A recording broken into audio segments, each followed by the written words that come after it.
دوڑتا چلا آتا ہے، اور اسی نے سورج اور چاند اور ستاروں کو پیدا کیا، سب اس کے حکم کے مطابق کام میں لگے ہوئے ہیں۔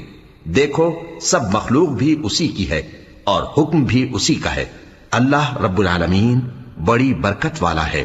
لوگوں اپنے پروردگار سے عاجزی سے اور چپکے چپکے دعائیں مانگا کرو، وہ حد سے بڑھنے والوں کو دوست نہیں رکھتا، اور ملک میں اصلاح کے بعد خرابی نہ کرنا، اور اللہ سے خوف رکھتے ہوئے اور امید رکھ کر دعائیں مانگتے رہنا۔ کچھ شک نہیں کہ اللہ کی رحمت نیکی کرنے والوں سے قریب ہے، اور وہی تو ہے جو اپنی رحمت یعنی بارش سے پہلے ہواؤں کو خوشخبری بنا کر بھیجتا ہے، یہاں تک کہ جب وہ بھاری بھاری بادلوں کو اٹھا لاتی ہے تو ہم اس کو ایک مری ہوئی بستی کی طرف ہانک دیتے ہیں، پھر بادل سے بارش برساتے ہیں، پھر بارش سے ہر طرح کے پھل پیدا کرتے ہیں۔